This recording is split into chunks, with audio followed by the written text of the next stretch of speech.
Dear aspirants, welcome back to our channel. Let's discuss the next topic, that is dynamic proton NMR. మనం discuss చేసాం proton exchange. Proton exchange వల్ల ఏంటి use proton ఎన్ఎంఆర్లో. తర్వాత discuss చేసాం డ్యూటీరియేషన్. డ్యూటీరియేషన్ యొక్క use ఏంటనేది discuss చేసుకున్నాం. ఇప్పుడు డిస్కస్ చేయబోయే టాపిక్ ఏంటి, డైనమిక్ ప్రోటాన్ ఎన్ఎంఆర్. డైనమిక్ అంటే ఏంటంటున్నారు, change in the nature of the NMR with change in the conditions is commonly called as dynamic proton NMR. అంటే మన కండిషన్లు చేంజ్ చేస్తే ఎన్ఎంఆర్ స్పెక్ట్రాలో చేంజెస్ వచ్చినట్లయితే వాటిని ఏమంటారంట, డైనమిక్ ప్రోటాన్ ఎన్ఎంఆర్ అంటారు. రైట్. ఇప్పుడు చూడండి, మనకి సైక్లోహెక్సేన్ అనేటటువంటి ఒక మాలిక్యూల్ తీసుకున్నారు. రూమ్ టెంపరేచర్ దగ్గర ఏంటి అబ్జర్వ్ చేశారు, సింగిల్ పీక్ వచ్చింది. -100°C దగ్గర 2 పీక్స్ వచ్చాయి. అంటే ఏదో జరిగింది ఇక్కడ. ఏం జరిగింది, టెంపరేచర్ని డిక్రీజ్ చేశారు. టెంపరేచర్ని డిక్రీజ్ చేస్తే ఏమైంది, ఒక సిగ్నల్ అనేది 2 సిగ్నల్గా కన్వర్ట్ అయ్యాయి. అంటే ఎన్ఎంఆర్లో చేంజెస్ వచ్చేసినట్లే కదా. ఎందువల్ల అలా వచ్చాయి చూడండి. ఎందువల్లంట,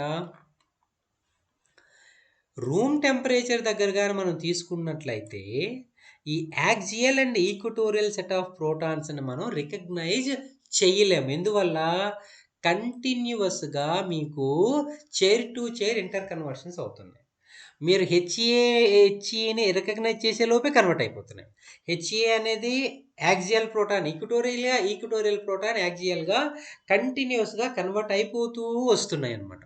అందువల్ల ఏంటి, మనం axial and equatorial set of ప్రోటాన్స్ని ఐడెంటిఫై చేయలేము, రికగ్నైజ్ చేయలేము. కాబట్టి సింగిల్ సిగ్నల్ అనేది వస్తుంది. కాబట్టి all 12 protons, 6 axial, 6 equatorial will be considered as only one type. So you will get only one signal at 1.5 delta. Okay. అదే మనం టెంపరేచర్ని తగ్గించినట్లయితే ఏమవుతుంది, -100°C దగ్గర ఏంటి అబ్జర్వ్ చేస్తున్నామంటే ఈ chair to chair interconversions అనేవి బంద్ అయిపోతున్నాయి. ఎందువల్ల, the conformation will become rigid. No movements ఉండవు, ఫిక్స్ అయిపోయి ఉంటాయి.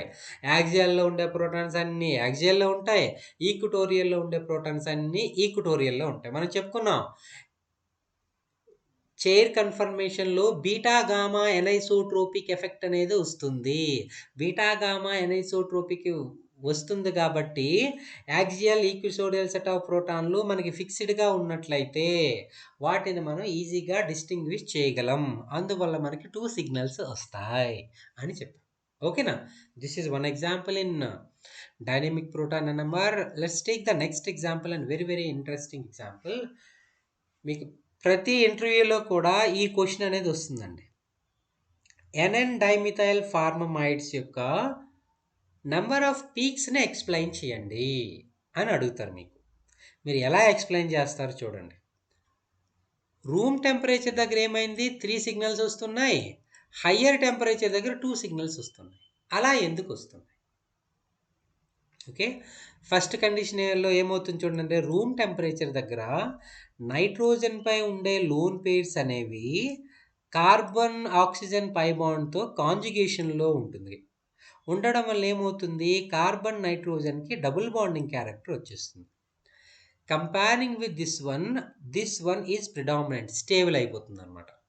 ఇది ప్రిడామినెంట్గా ఉండటం వల్ల ఇక్కడ చూసినట్లయితే ఈ ఆక్సిజన్తో ఈ 2 మిథైల్ గ్రూప్స్ కూడా సిస్ అండ్ ట్రాన్స్లో ఉన్నాయి. అప్పుడు ఈ రెండింటిని నాన్ ఈక్వలెంట్గా తీసుకుంటున్నారు. నాన్ ఈక్వలెంట్గా తీసుకోవటం వల్ల ఈ రెండింటికి 2 సిగ్నల్స్ వస్తున్నాయి. ఆల్డిహైడ్ ప్రోటాన్కి ఒక సిగ్నల్ వస్తుంది కాబట్టి ఓవరాల్గా 3 సిగ్నల్స్ వస్తున్నాయి. అదే మీరు టెంపరేచర్ని ఇంక్రీజ్ చేసినట్లయితే ఏమవుతుంది, ఈ కార్బన్ నైట్రోజన్ బాండ్ రొటేషన్స్ అనేవి ఎక్కువైపోతున్నాయి అన్నమాట. కార్బన్ నైట్రోజన్ బాండ్ రొటేషన్స్ ఎక్కువైపోవటం వల్ల ఈ నైట్రోజన్ పై ఉండేటటువంటి ఈ లోన్ పేర్స్ ఉన్నాయి కదా, ఇవేంటి అవుట్ ఆఫ్ ది ప్లేన్ అయిపోతాయి. పై బాండ్తో అవుట్ ఆఫ్ ది ప్లేన్ అయిపోవడం వల్ల మనకి ఇక్కడ ఎఫెక్టివ్ ఓవర్లాపింగ్ ఉండదు, కాంజుగేషన్ అనేది పాజిబిలిటీ ఉండదు. కాబట్టి ఈ స్ట్రక్చర్ అనేది మెయిన్ స్ట్రక్చర్ అయిపోతుంది. ఇది మెయిన్ స్ట్రక్చర్ అయిపోవడం వల్ల ఏమైపోతుంది, ఈ 2 ప్రోటాన్స్ ఈక్వలెంట్గానే ఉంటాయి. ఈక్వలెంట్‌గా ఉంటాయి కాబట్టి ఈ రెండింటికి ఒక సిగ్నల్ వస్తుంది. ఆల్డిహైడ్ ప్రోటాన్‌కి ఒక సిగ్నల్ వస్తుంది. కాబట్టి మనకి 2 సిగ్నల్స్ వస్తాయి అని మనం చెప్పుకోవచ్చు. మీ అండర్‌స్టాండింగ్ కోసం ఇక్కడ కంప్లీట్ డిస్క్రిప్షన్ ఇచ్చాను. కాబట్టి మీరు ప్రాపర్‌గా దీన్ని చూసుకోండి. ఓకే. ఈ విధంగా మనం ఏంటంటే టెంపరేచర్ ఎఫెక్ట్స్‌ని చెప్పొచ్చనమాట. దాన్ని మనం డైనమిక్ ప్రోటాన్ ఎన్ఎంఆర్ అంటాం. ఓకే. Thank you.